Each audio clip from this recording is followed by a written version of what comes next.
Unit 5 is on something called sequences and series. So we're going to kind of shift gears from what we have been doing so far.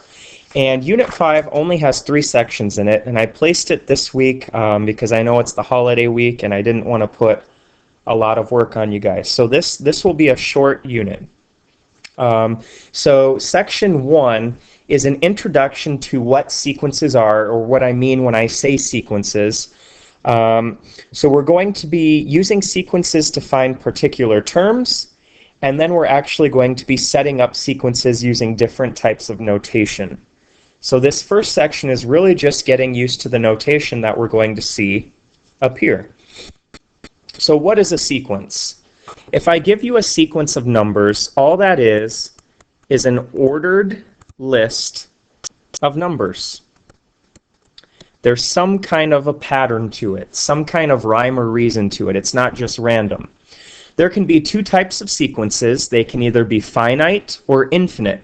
If it's a finite sequence, it could be something like this: 1, 3, 5, 7, 9, and I'm going to stop. Finite means it stops. It has an ending point. There's a set number of them. If it's an infinite sequence, what they will do is something like this. You'll still notice a pattern to it, but then they'll just go ... meaning the sequence would continue forever. Each number in a sequence I'm going to be referring to as a term. So like this finite sequence up here has 5 terms.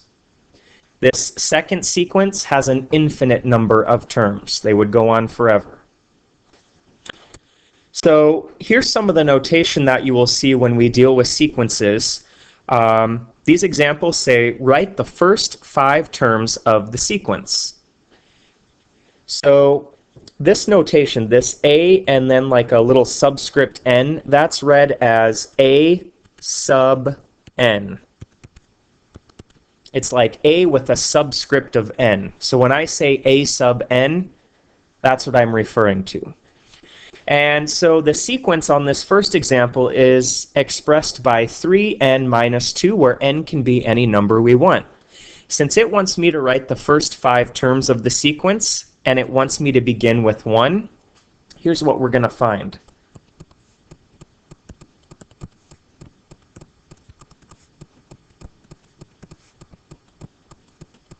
We're going to have 5 answers: A sub 1, A sub 2, A sub 3, A sub 4, and A sub 5. So to get A sub 1, notice 1 is sitting in n spot, so we're literally going to plug 1 in for n and simplify. So 3 times 1 is 3, minus 2. My first answer is 1. When I plug 2 in for n to get A sub 2, 3 times 2 is 6, minus 2 is 4. Then plug 3 in for n. And then 4.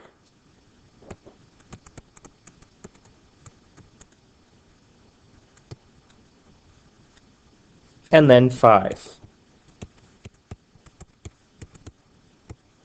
What you might notice as you start writing these terms out, you should see some kind of a pattern from one to the next. In this case, they were adding by 3 each time. This is actually a specific type of sequence, which we'll look at in an upcoming section. But for now, we're just getting used to the notation. Okay, let's try the next one. It looks a little bit beefier.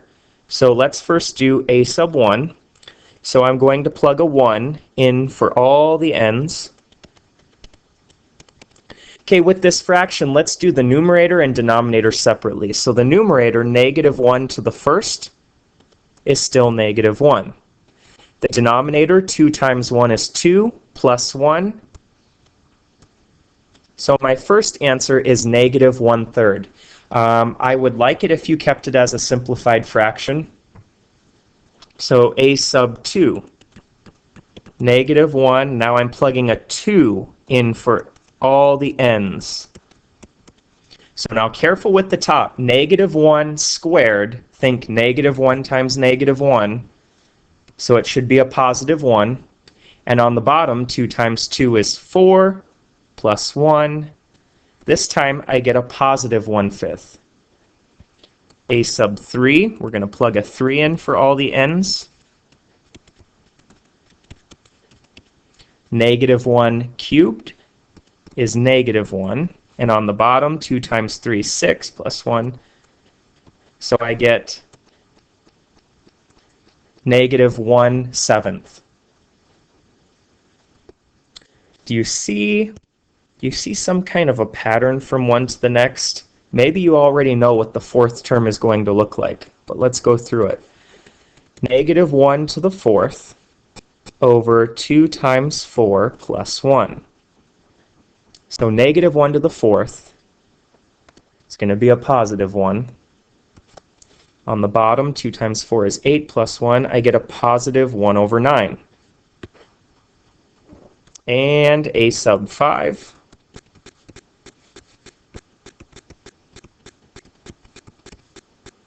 I'll tell you, if you do your simplifying there, you should get a negative 1/11. So I notice a pattern on this one. I see that every time it's changing from negative to positive, and the denominator is going up by 2.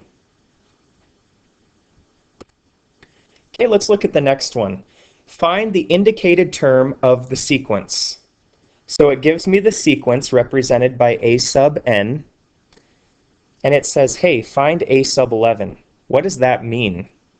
Well, it wants to know if I started listing my numbers out, it wants to know what would be the number sitting in spot number 11. What would be the 11th number in this lineup? Well, we don't have to start at 1 and keep listing. We will just plug in 11 for n, and that's going to tell me what would be sitting in spot number 11. Let's do the numerator, so 4 times 11. And now let's do the denominator.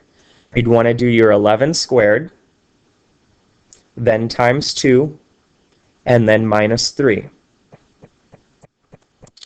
And I believe it's 239. This fraction will not simplify. There's not a number that will go into both besides 1. So that's how I'm going to leave my answer. This would be the 11th number if I started listing the numbers out for this sequence. Probably the toughest thing in this section is this next item, a recursively defined sequence. This is at least what I've seen my students in the past years have the most trouble with.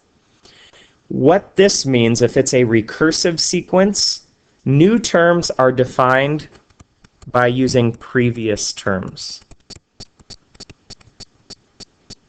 You're always using the previous answer to get the next one. So what do I mean by that? Well, I think the easiest way to do one is to show you an example.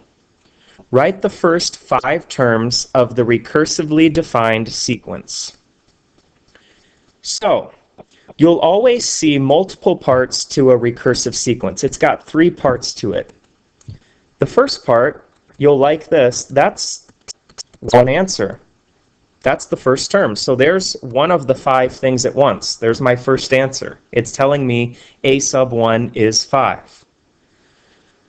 So now, the next guy I would want is a sub 2, the second term. Well, just like what we did on the previous examples, let's plug a 2 anywhere I see an n. I'm going to plug a 2.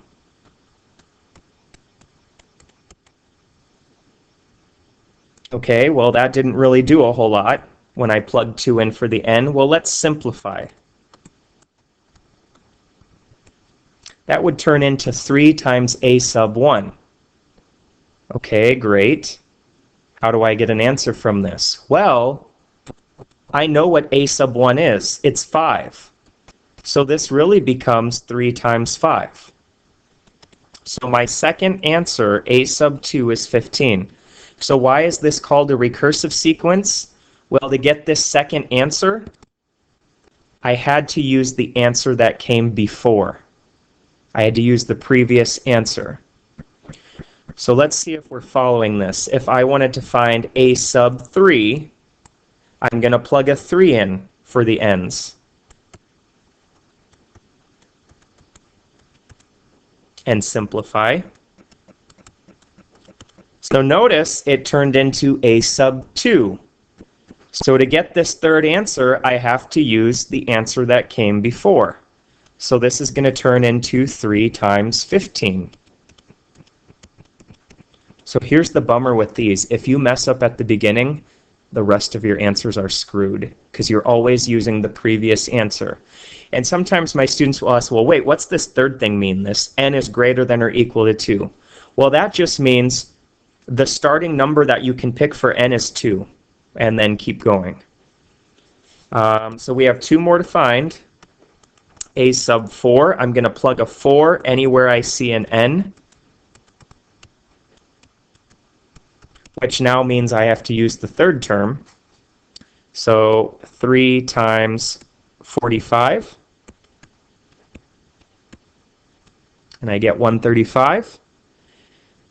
And now the fifth term.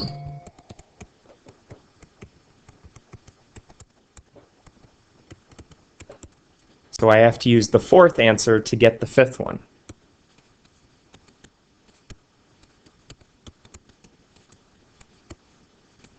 So combined with my very first answer, I now have 5 answers. With recursive problems, they have to give you a starting point. Otherwise, it's not possible. I would not have been able to find the second answer if they wouldn't have told me what the first one is. They have to give you a starting point, or these are not possible.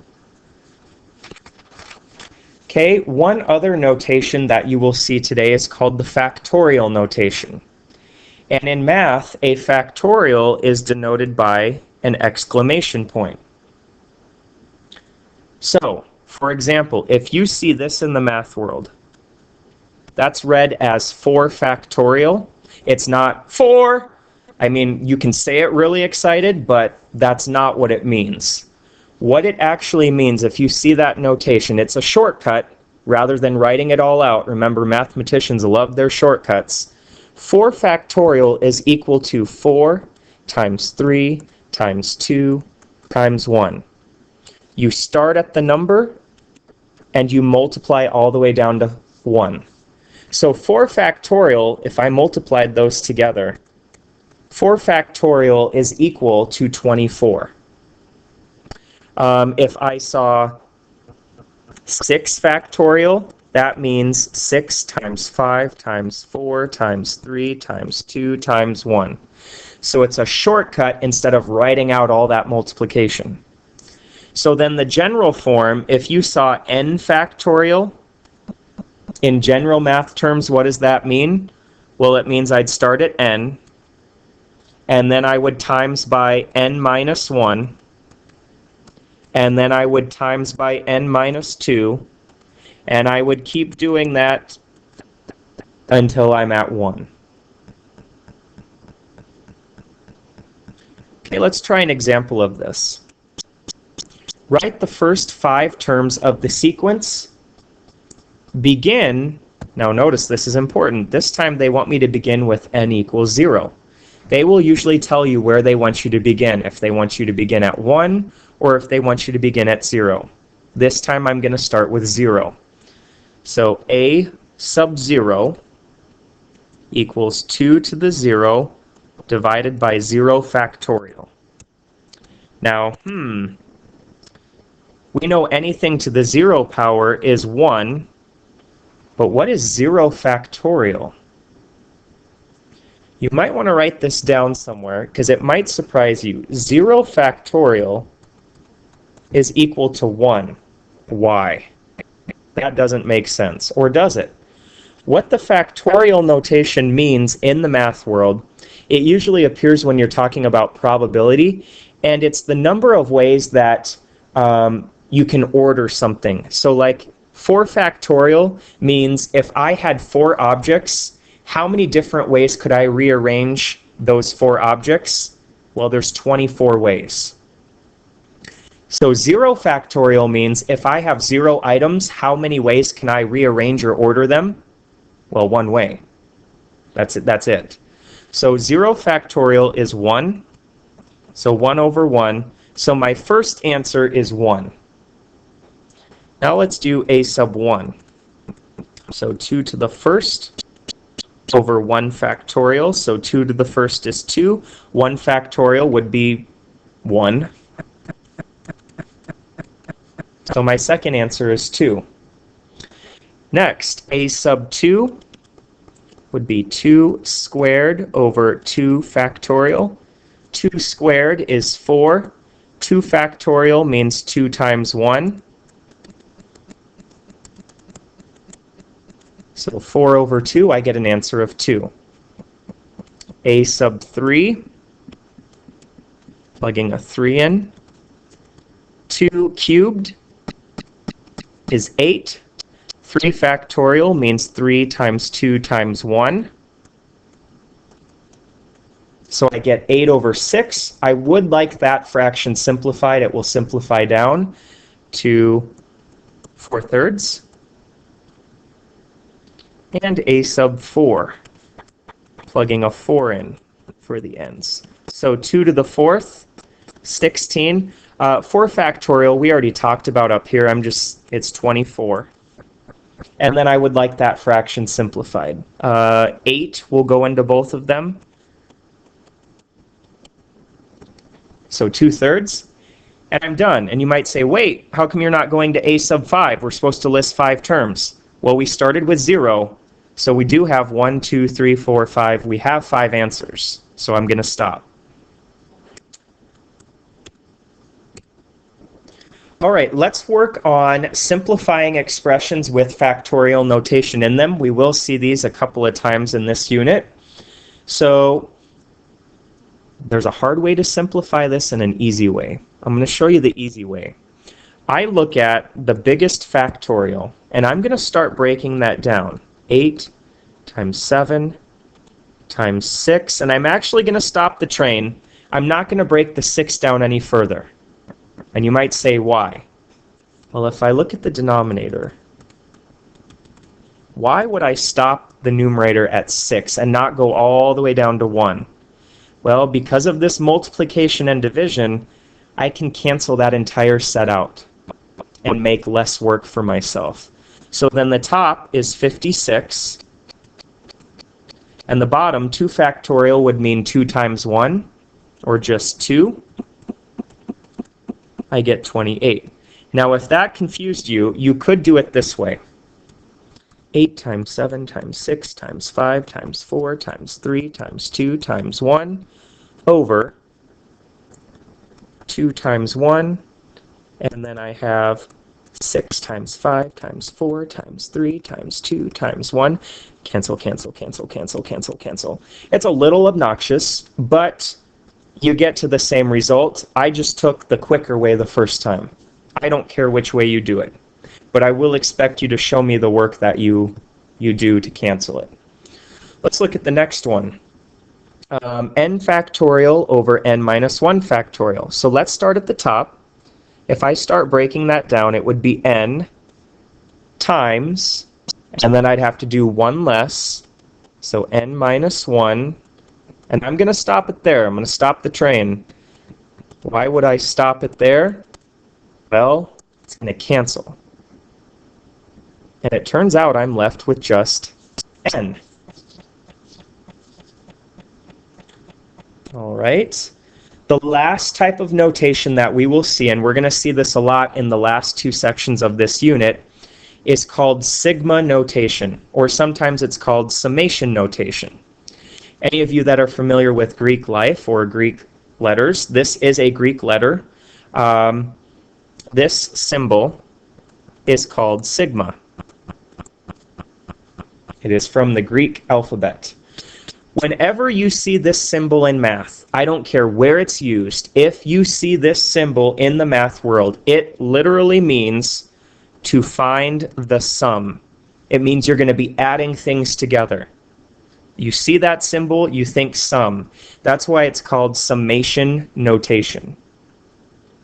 Okay, it will always be in this setup, and it looks super intimidating, but if you know what each piece means, it's actually really easy to use. So this guy itself is sigma.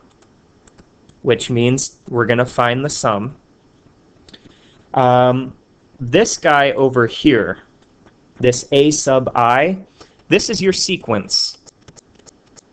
What we were just working with up until now. That's going to be your sequence formula. And then down here, this is called the lower limit. I also want you to think of it as, this is where you're going to start. And again, remember, my good friend Drake once said, started at the bottom, now we're here. We're going to start at the bottom. Now this top guy is your upper limit. And I want you to think this is where we're going to end, or this is where we're going to stop. And that's it.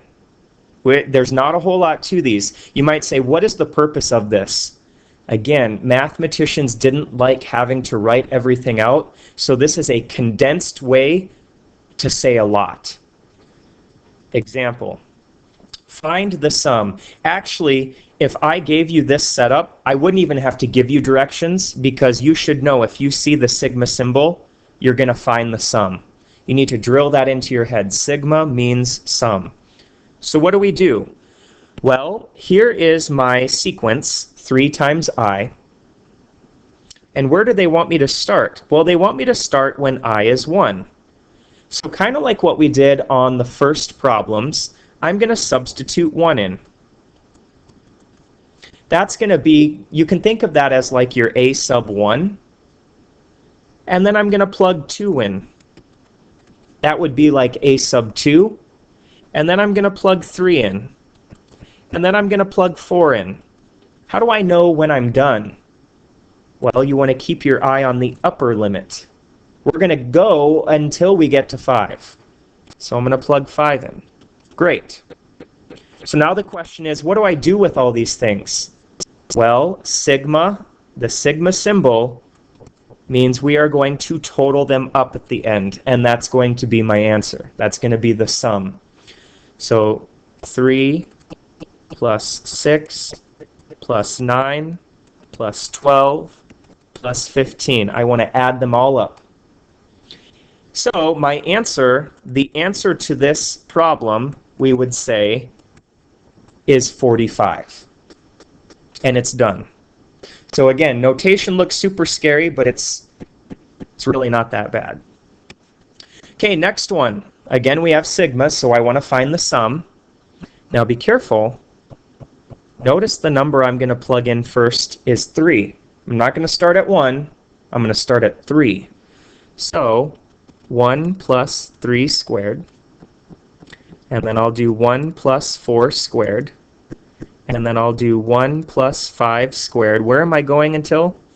Oh, I'm going until 6. 1 plus 6 squared. And then what am I doing with all of those? I'm adding them. I'm going to total them up. So this first number, 1 plus 3 squared, well, 3 squared is 9, plus 1, so 10.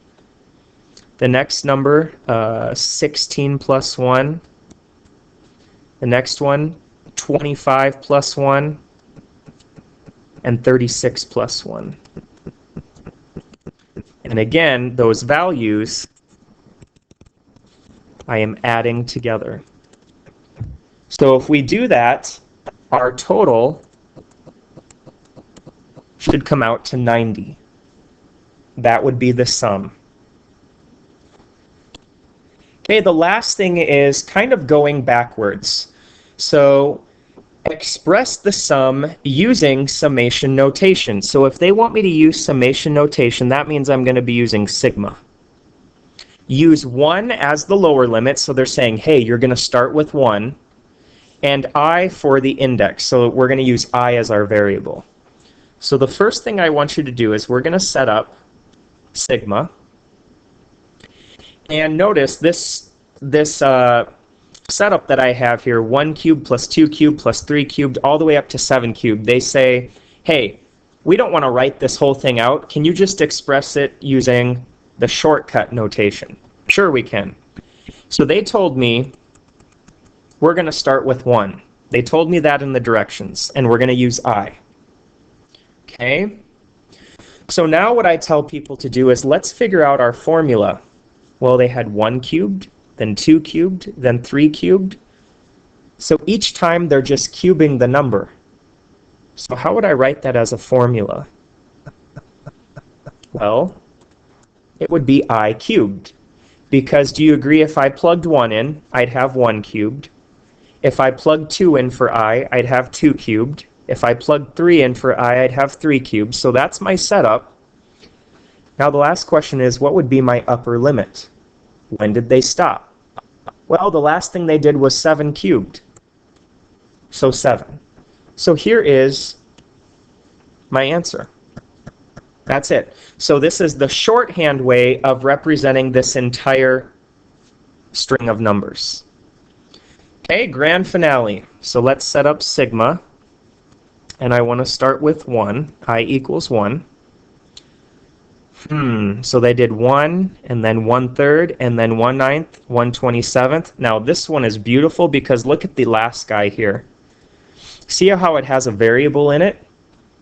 That's the setup, except I'm using an I. That's the setup. And if you don't believe me, for example, let's plug 2 in. If I plug 2 in for I, 2 minus 1 is 1. 3 to the first is 3. So I'd get 1/3, and notice that is what they got for the second number. So now the question is, what's the upper number? What would have been the last thing that they plugged in for I? Well, if you look at the last value, what did they plug in for I? N. So N would be my stopping point. So it's kind of an abstract answer, but that would represent the sum. So don't let the notation intimidate you.